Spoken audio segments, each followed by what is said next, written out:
My in-laws have a very toxic relationship with my husband, and it's starting to affect my life. You see, while growing up, my husband used to be the favored golden child, and mother-in-law was extremely close to him. Jacob has told me that because his dad used to be quite busy with work, his mother and he spent a lot of time together. But I have noticed that his sister Sarah isn't treated the same way by my mother-in-law. Although I'm sure that mother-in-law loves both her children, I have noticed time and time again that she favors my husband more. I'm sure sister-in-law must have felt that growing up also, which is why my husband has always tried to fill the role by being a good older brother to her and always being there for her. But the thing is that both sister-in-law and mother-in-law would sometimes behave so absurdly that it crossed the line. For example, when we first started dating, Jacob, who was still just a fresh college graduate at that time, and my in-laws, including Sarah, used to live in the same house. My in-laws had given my husband an entirely different floor, so he could have his own privacy and invite whoever he wanted. This is why he would sometimes invite me over to his place to spend the night with him.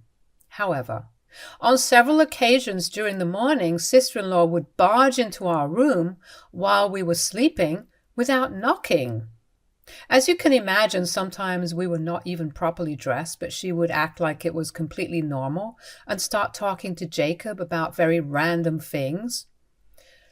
This was extremely weird for me, as I was uncomfortable with her seeing me in my lingerie.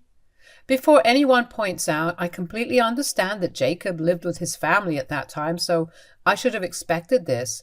But is knocking on the door before you enter a room really too much to ask for? I guess sometimes siblings can be very close, but she and I didn't even know each other that well when Jacob and I first started dating, hence I found it extremely disrespectful. So, naturally, I talked to Jacob about it and told him that I wouldn't be coming over unless he installed a lock on his door. He agreed, but as you can imagine, sister-in-law who tried to barge into the door the next morning unsuccessfully started yelling at us about why we had the door locked. She started jiggling the door and banging on it, asking her brother to let her in. Jacob finally let her in, and she stormed into the room, questioning why he had installed the lock in the first place. When she noticed me, she pointed at me and started yelling at him if it was because of this skank. I was shocked to hear how rude and disrespectful she sounded. Jacob told her that it was him who wanted to install the door lock, but sister-in-law wasn't convinced. She angrily told him that they were siblings and that they shouldn't have any secrets between them. Jacob told her that he didn't have any secrets and that he had installed the lock so that she wouldn't barge in while he and I were sleeping, as it was really disturbing. Hearing this, sister-in-law angrily flipped her head towards me and yelled that this was all my fault, and that I was coming in between her and her brother. This all seemed to be a bit too much for me, since I am very non-confrontational, so I excused myself to go to the washroom. I could hear her continue to yell and Jacob trying to pacify her. When she was finally gone, he came in to comfort me. He was apologetic for her behavior and assured me that he would talk to her again, so she would apologize to me as well. The next weekend, when I came over, she apologized to me and gave me a very pathetic excuse that she needed to talk to Jacob very urgently about something, hence she thought it would be okay for her to come in. Jacob firmly asked her not to disturb us again, and she nodded meekly.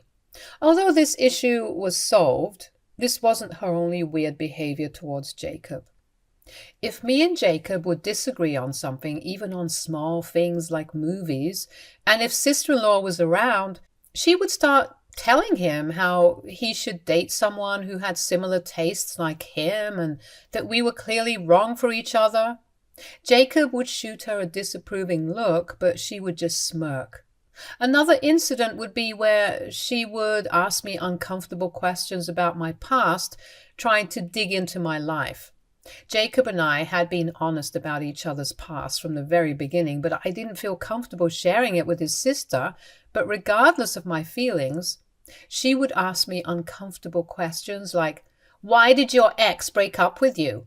Were you not good enough for him?" Or say comments like, "My brother's past girlfriend was so much prettier than you." All of these questions and comments would be whenever she and I were left alone. I slowly started to suspect that she was trying to play this game with me and put me down. Initially, I kept my mouth shut, but over the days when it continued one day, I had just enough. I replied back to her taunt, saying how I liked my ex-boyfriend's family more than Jacob's family, since my ex-boyfriend didn't have nosy, overbearing family members. Sister-in-law looked surprised at my reaction, and this seemed to shut her up for a while. What I had told her was basically true. Even though sister-in-law did have a weird relationship with my husband, mother-in-law was no better than her. When I first came into his life, my mother-in-law would ignore me, but once she realized that Jacob and I were getting serious, she started behaving like I was trying to steal her son away from her. She would purposefully ignore me at dinner or during family functions and act like I didn't exist.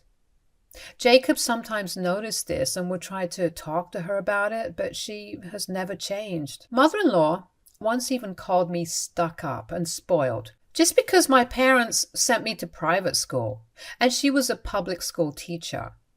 I even know she tried to talk Jacob out of marrying me and told him to keep looking for a better partner than me. Fortunately, my husband didn't care about her opinion and proposed to me anyway. When mother-in-law and sister-in-law found out that he had proposed, they freaked out. Both of them called to tell me that perhaps this was a bad decision, and since Jacob won't listen to them, I should end the relationship and give him back the ring. I found it very weird and refused to tell them that they were crossing a line by asking me to do something like this when I loved Jacob and wanted to spend the rest of my life with him. When they realized that they couldn't convince me, mother-in-law changed her tune and begrudgingly told me that I should strive to be the best wife for him and take care of him the way that she has taken care of him all these years. I was a bit offended, but I tried to not take more offense to her words. Sarah, on the other hand, told me that I was clearly just a gold digger and that her brother deserved someone much more of his status. She threatened that she would make sure to expose me before our marriage so that Jacob would never marry me. After this conversation, I immediately talked to Jacob about everything, and he was taken aback at how rude they were towards me. He fought with them over this, but both mother-in-law and sister-in-law stuck to their tune that I wasn't good enough for him. He told me to ignore them and that he loved me regardless of what they thought. Although his words were comforting, I did feel bad that his own family wouldn't accept me. Jacob and I had already decided to pay for our own wedding, so when mother-in-law offered to pay for half of our expenses, we declined graciously, with Jacob telling her how hard we had worked to save money just for this occasion. Instead of being happy for us, this made her even more upset, and she started to tell Jacob how sad she was that he didn't need her anymore. But Jacob's dad seemed very proud of us. His dad, unlike his sister and mother, was quite cool-headed and never had a problem with our relationship. Since mother-in-law continued to complain to Jacob, we compromised by telling her that we would love it if she wanted to organize the rehearsal dinner for us. She agreed, and we appreciated the gesture. However, as the wedding approached, things took an unexpected turn. The first incident was when sister-in-law invited herself to have dinner with us, telling Jacob how much she missed him. By this time, Jacob and I were living on our own after our engagement, so we thought she genuinely wanted to spend time with her brother, so we agreed. Jacob asked me clearly if I was okay with having dinner with her, and I begrudgingly agreed, as I didn't want to be rude to my sister-in-law, who was soon going to be my family. While we were having a good meal, sister-in-law, seemingly out of the blue, started talking about how she absolutely detested cheating partners and cheaters were nothing but useless pieces of shit. We looked at her curiously, thinking where she was going with this. When sister-in-law looked me square in the face and asked me how it felt to be a useless piece of shit. My brows furrowed in confusion, and then sister-in-law began to yell, accusing me of having an affair with my co-worker, Zach. Jacob asked her what she meant by that, and sister-in-law triumphantly began pulling out pictures of me and one of my co-workers, waving them around and insisting that she had caught me red-handed. I already knew that I had never been unfaithful to Jacob since we started dating, so I was curious as well as to why she thought I was having an affair with my co-worker. Looking through the pictures, they look quite harmless. It's true, Zach and I were close co-workers, but it's only because we had both started in the company at the same time, and we helped each other whenever we made any mistakes so that our boss didn't reprimand us later. Zach even had a girlfriend, and Jacob knew about that. I don't have a lock on my phone, and I had always been quite upfront to Jacob about all my co-workers. These casual moments captured in the photos were twisted by my sister-in-law into something they were not. Evident of an imaginary affair. In reality, it was far from her unfounded accusations, and I felt a surge of annoyance at her attempts to tarnish my integrity and strain my relationship with Jacob. Before I could speak to defend myself, Jacob, shocked and visibly upset, stepped in for me. He asked my sister-in-law why she was following me around and taking pictures of me with my co-workers at various public places without anyone's consent. Sister-in-law, hearing this, started justifying that she only wanted to investigate me since I wasn't of their status and she was afraid that I was marrying him to take away his money. Jacob firmly told sister-in-law that her claims were baseless and that she was creating unnecessary drama out of nothing. He tried to reason with her, asking her to stop spreading lies and trying to harm our relationship. But sister-in-law kept yelling at him that he should open his eyes to the obvious affair that was going on. I also tried to tell her that we were just co-workers, but she vehemently stuck to her statements. The atmosphere grew tense as her accusations intensified. I had enough of her accusations and yelling, so I told sister-in-law that I was going to file a police case against her for illegally taking my pictures and stalking me. Her expression turned petrified as she looked at me and asked if I was serious. I told her that clearly I had all the evidence and she had purposefully stalked me and taken these photographs of me with my co-workers without my consent and was trying to defame me with ridiculous lies. Sister-in-law looked at Jacob and then me and started to plead that this was all just to protect her brother and she didn't think it was such a big deal. She started to beg Jacob to talk to me since she had done all this for him, and if I filed a case, it would hamper her work and her future. I firmly told sister-in-law that only she could save herself at this point. Sister-in-law asked me what it was that I wanted, and I told her that I was not going to file a case against her as long as she stayed far away from my life. At this point, there was nothing that she could do to escape the situation. She looked at her brother, but Jacob supported me and told her that she should be grateful that I was willing to let this go, since what she had done was clearly wrong. Sister-in-law begrudgingly agreed to stay away from me, and since that day, she and I haven't talked. Jacob continues to have a relationship with her, but she has never dared to talk to me after that. Now, the second incident that occurred before our wedding was just the night before the wedding during our rehearsal dinner. Mother-in-law, who had insisted on taking responsibility for our rehearsal dinner, declined our offer to help her in any way leading up to the event and told us that she was going to take care of it. However, upon arrival, it became evident that the preparations were not as anticipated. The rehearsal dinner turned out to be a collection of plastic tablecloths on picnic tables and cold Mexican food.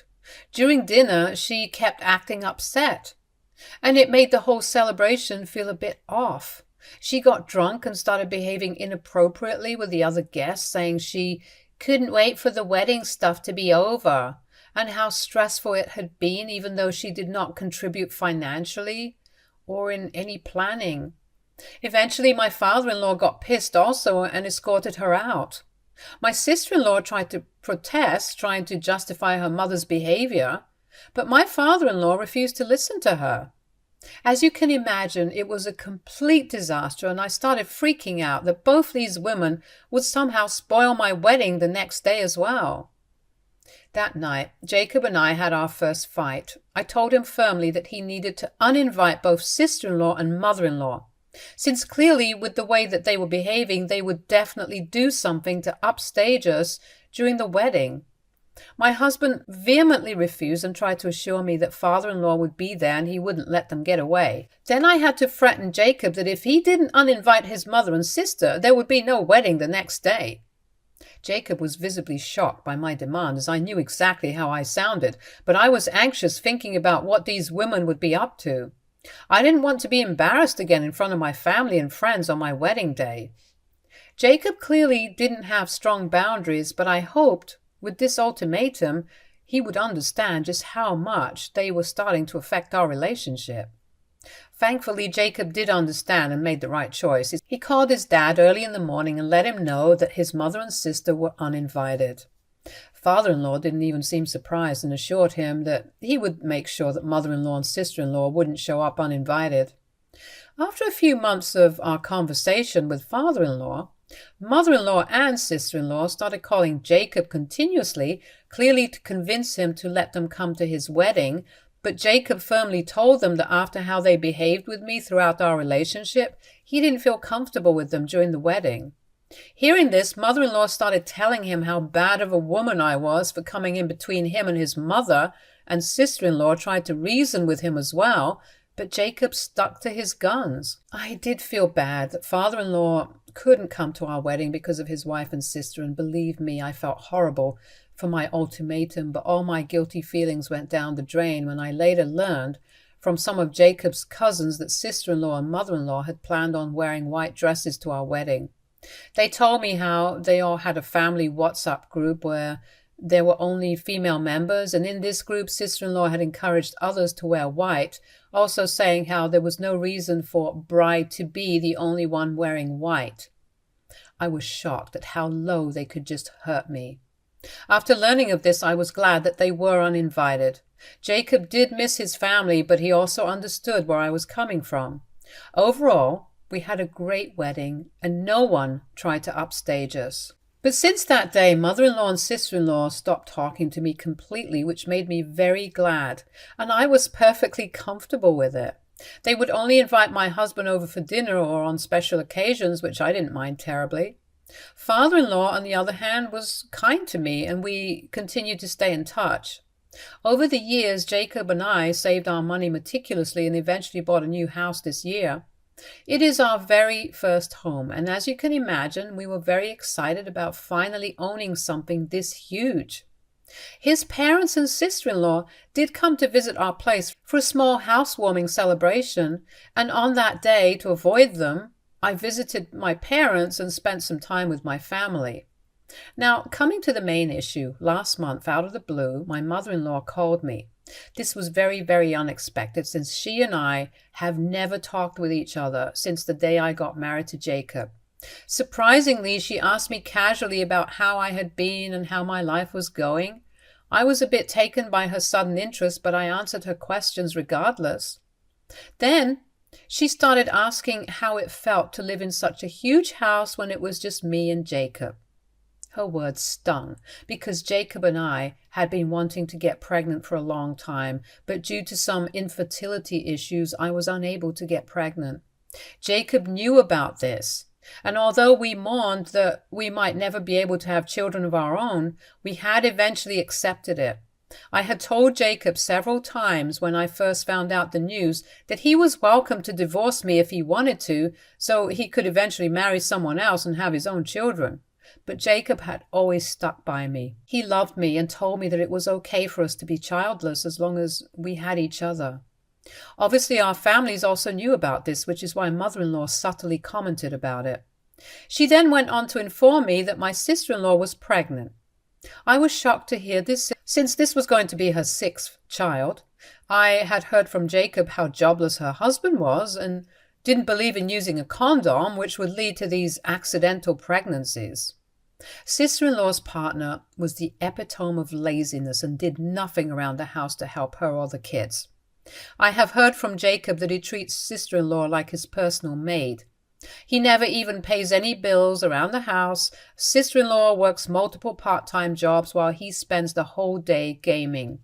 Despite how much everyone has talked with her, sister-in-law never breaks up with him.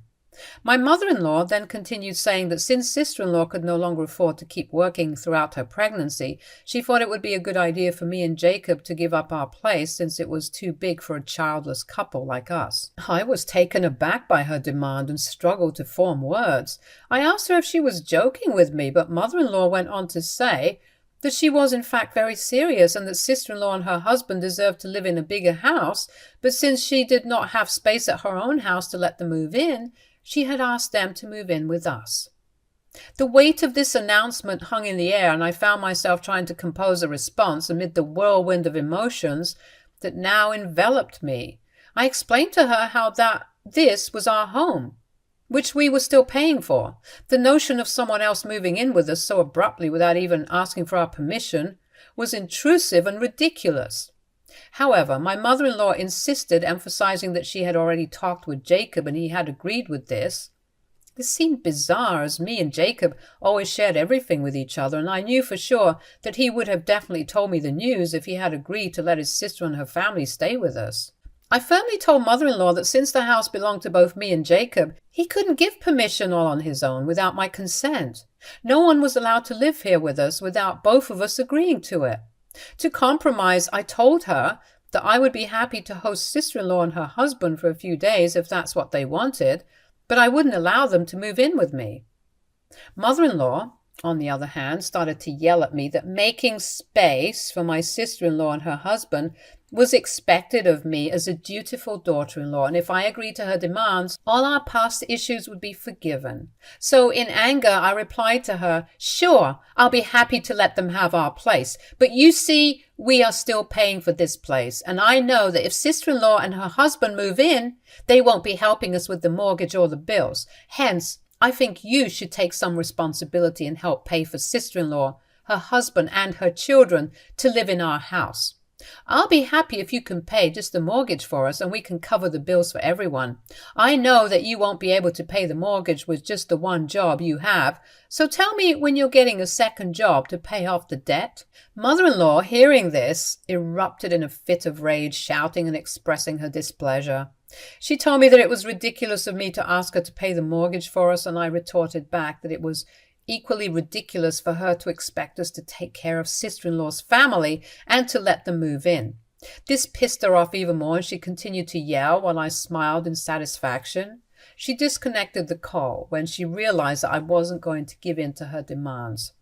Soon after, my sister-in-law called, yelling at me for daring to ask her mother to pay our mortgage. She continued saying how she always knew that I was just a gold digger, and I told her that it was she who was being a gold digger for trying to live with us, and if she ever wanted to see who the real gold digger was in the family, then she needed to look at her own partner, who did nothing to help her out. This seemed to shut her up. I firmly told her that she could bicker with me all she wanted, but I am never allowing her family into our house unless they wanted to help us with our mortgage. She accused me of being heartless and prioritizing money over family. The tables had turned, and I felt relief at the prospect of standing up for myself and not backing down, regaining control of my home. However, I do feel a bit guilty thinking about my ex-husband, and I am here on Reddit wondering if what I have done makes me an a-hole. Update 1. Thank you to everyone who has shown their support for me. To answer the most important question that everyone keeps asking, why would mother-in-law even demand such a ridiculous thing from us? It's because my mother-in-law has always been this entitled. Clearly, my husband has let this charade go on for far too long, and he and I need to sit down and have a serious talk about this. It's pathetic how mother-in-law can lie about her own son just to get her own way. My sister-in-law is just a pawn in her play who goes along with whatever her mom wants. Because mother-in-law has always heavily favored my husband, sister-in-law just listens to whatever her mommy says in the hopes that mother-in-law favors her as well. In this case, sister-in-law stood to gain from this situation since she could depend on us to pay for her bills and take care of her children while her worthless husband would do nothing. I am waiting for my husband to be back from his business trip so we can talk. I don't want to discuss this over the phone with him since it's too important. Update 2. It's been 3 days since my last update. As I had mentioned earlier, I was waiting for my husband to be back. When he returned and we could finally sit down and talk, I told him about how his mother had called me demanding that we give up on our house for his sister and her family. Jacob was clearly taken aback hearing this, and I went on to tell him the entire story. He then confessed that he had no idea about all of this and that the only thing his mother had told him before he went on the trip was that his sister was pregnant. That's all he knew about the situation. He had no idea that she would make such ridiculous demands. I told him firmly that I expected him to talk to mother-in-law regarding this and deal with the situation since I can't handle his family, and he agreed. He called mother-in-law in front of me and asked her why she had lied to me about him. Caught red-handed, mother-in-law tried to backtrack, saying that she didn't exactly lie and that she knew he would have no problem with his sister living with us, so she had decided to take matters into her own hands and ask me directly. Jacob stopped her mid-track and asked her why she assumed that he would have no problem with sister-in-law and her entire family moving in. Mother-in-law told him that he and sister-in-law were close, so obviously that would mean that he would have liked to help her out by allowing her family to move in. Hearing this, I closed my eyes in frustration, but I kept my mouth shut since Jacob needed to handle his mother. My husband then firmly told her that there was no way that he was letting sister-in-law, her jobless husband, and her 6 children move in with us, and that she had no right to force us to take care of them. Mother-in-law started yelling that sister-in-law really needed someone at this point, but my husband told her that it wasn't our responsibility, and that if she wanted, then she should take care of sister-in-law. Mother-in-law then began to say how father-in-law didn't want that and that their house was too small, but we were living in such a huge house, so we could easily help out sister-in-law. She even went on to say, since I was childless anyway, I could help sister-in-law's kids and this would make me feel fulfilled. My eyes widened in shock, but for the first time I watched my husband's face change color. He yelled back at her that she had no right to say something so insensitive about me and that she couldn't use that against me to force me to take care of sister-in-law's children. He continued telling her that father-in-law rightfully didn't want anything to do with sister-in-law since she had become like a child birthing machine, and that he was done with the both of them. Mother-in-law tried to backtrack, but Jacob continued to yell at her that he had tried his best to have a good relationship with them, even after they had continuously disrespected me, but he couldn't take this anymore. Mother-in-law started begging him, but Jacob told her that this was our house, and I was his wife, and anyone who disrespected me disrespected him as well, and didn't deserve to stay in his life. With those final words, Jacob cut the call. Since then, he has had no contact with both sister-in-law and mother-in-law. Father-in-law did call to talk to him, but after learning of the entire incident, he understood exactly why Jacob had taken such a drastic decision. Father-in-law talked and apologized to me on behalf of his wife, but I told him that it wasn't his fault anyway. Update 3. It's been an interesting 2 weeks.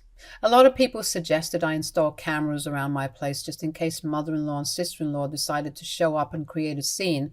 So I did order them online and install them all around my place. Well, as luck would have it, they did decide to show up last weekend, knocking at my door while I was all alone. When I saw that they were here, from my camera, I called Jacob immediately and he said he was on his way. When I opened the door, there they were. My mother-in-law and sister-in-law looking furious. They demanded I let them in, but I stood my ground, refusing to allow them entry and telling them that if they had anything to talk about, they could talk to me from outside also. Mother-in-law started yelling about how heartless I was, accusing me of being greedy and selfish. I calmly told her that this was our home and they had no right to barge in uninvited. Mother-in-law continued her tirade, unaware of the cameras capturing every moment. I calmly reminded her of our previous conversation, reiterating that I would not be giving up my home for sister-in-law and her husband, and that if she had anything further to talk about, she should wait for Jacob to come back home. Sister-in-law in turn started to yell that I was breaking up the family for no reason and that I was being too stubborn. She told me that not only was I a gold digger like she had always known, but now I was trying to take her brother away from them. I then informed them that whatever they were saying was being recorded in our cameras and that I would be using this evidence to get a restraining order against them, so next time they couldn't come 50 feet near our house. Their eyes widened in shock, and mother-in-law yelled that I wouldn't dare do that. I smirked at her and told her that if they didn't get out of our property this very minute, she would be receiving a legal order very soon. This scared them straight, and my sister-in-law started to say how I was overreacting and that it wasn't a big deal. Fortunately, at this point, Jacob arrived. He walked towards us calmly and asked mother-in-law what they were doing there. Mother-in-law rushed to hug him, but he deflected her and asked her firmly again what she and sister-in-law were doing here. Sister-in-law started to say that they knew that it was me who was trying to control his life by not letting him talk to us, and that they had come here to confront me. I rolled my eyes at how absurd they both sounded. Jacob clarified to both of them that it was he who had made the decision to go no contact and that he did not want anything to do with the both of them. Mother-in-law started to beg him at this point to forgive her, but he simply asked them to leave the property or he would have no choice but to call the police. Their eyes widened in shock. Clearly both of them had not expected this reaction from him. Jacob went on to tell them that if they ever showed up at our house again, then he and I would be free to call the police on them and have them removed forcefully. They looked devastated, but Jacob didn't care anymore. I felt relieved that my husband was finally standing up for me. Eventually, both of them left, still fuming. Since then, Jacob has talked with father-in-law also, who was as shocked as us that mother-in-law and sister-in-law had gone behind his back to show up at our house unannounced. He assured us that we were right not to let them in. He is also becoming increasingly frustrated with their behavior. I know that with Jacob being so firm about it and kicking them out, they will not dare set foot on our property ever again. If they do, well, I will contact a lawyer and send them a notice immediately. I am glad that my husband has finally realized how toxic his family is, and hopefully they won't trouble us anymore so we can peacefully live our lives. I hope this is my last update since I want to move on from this situation as well. Stay tuned for more stories from Our Girl Relationships.